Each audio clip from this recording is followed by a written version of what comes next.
Prophet Jeremiah. Could you tell us what your life was like before ministry and how you knew God was calling you? Yes. All right. In fact, when I talk about my story, I look around my story, and anytime I come about my story, I like to cry. Tears comes out my mouth, on my eyes. Every time tears drop out from my eyes because of the, the, the, the challenges that I passed through in life. Let me just give you, a little clue about it. Um, Before I was a young boy who was struggling since my mother gave birth to me.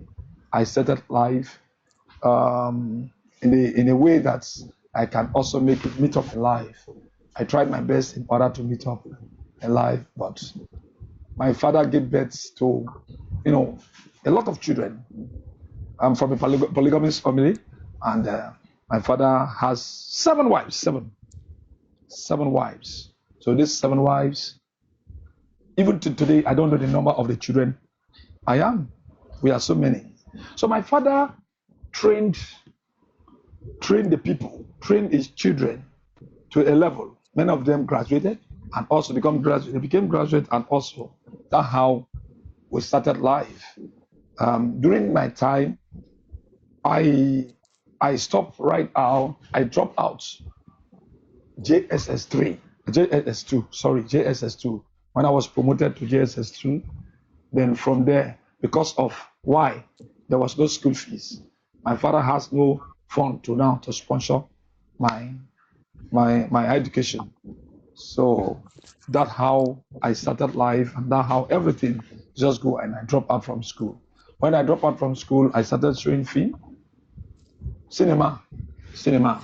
That's how I started, with my life. As I was showing film, it was not okay again. I also go on with Okada, Okada. This Nafang from China. I was also, go into Okada, popularly known as a motorcycle, right in Nigeria. So right in my village, Ojobo, where your father come from. Yes. so, so, so also as I was there, then suddenly there was communal crisis. I have to leave the community, um, and they destroy all my properties, by all film, cinema, instruments because of communal crisis. And I now left my village for where it's called quarters. Our local government headquarters. Can you hear me now? Yes. So that's where I was. Then I started. Now I go into wrestling. You know wrestling? Yeah, this is called wrestling. Yes. I was I've been promoted by different people. I just go into wrestling. I became a champion in different communities, different challenges like that. And I became a champion.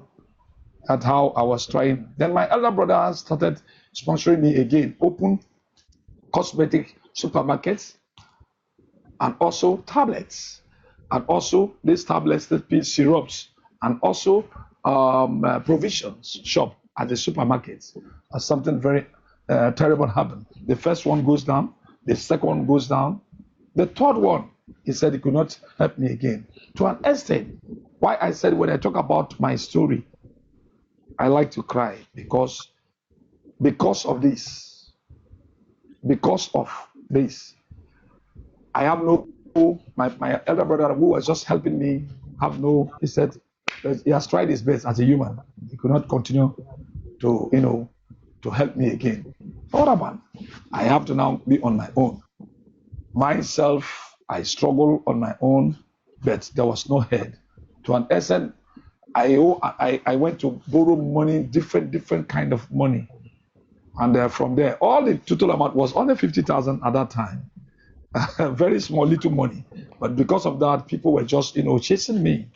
I could not, have my own time in my own personal house, my home again. So I was running from one place to another in order to make it. To an extent, my half brother, the same papa, now said, because police were looking for me in order because of the 50,000 naira. Police were looking for me in order because the places that where I have borrowed the money from, they are looking for me from one way or the other. So one evening I was just, hiding.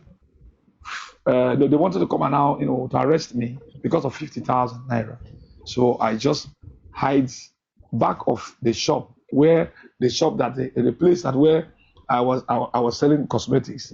So there was nothing in the shop again, only the counters that was remaining in the shop. So from there, the now police came. They did not see me. But the boy that was selling for me, they pick him. Immediately they now arrested the boy. From there, I had my brother's voice. Where mosquito was, everywhere mosquito, everywhere. So I was just struggling on my own because if I just kill any make noise, they will hear where they will go to not trace me. So all the mosquito was on me. I don't know what to do. But I had my brother, my half brother, was saying that it's better for if anybody want to help Prophet James. Sorry, I was not a prophet. Omoto Fufe. It's better for you to take the money, use the money to go and throw into river. I said, so that's the level I am now. In fact, I was so disappointed. That's how I started my life. And journey continues. And from there, I now struggle in order to now meet up in life. And our brother, one of my brothers, who was also contesting, local government chairmanship. So as a chairman, about 16 in number. 16 in number. One of my brothers who was also with me is called Fezi Omar, who was also with me. He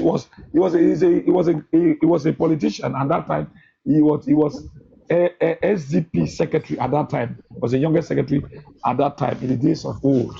So he said, these are the people that want to contest election, and they are 16 in number.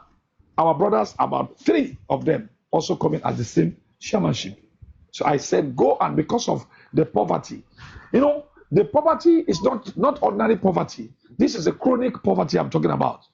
To an extent, let me just tell you something. The poverty. Let me describe the poverty. This, when I was selling in the shop, some people, women, men, they were coming to the shop. I was helping them. They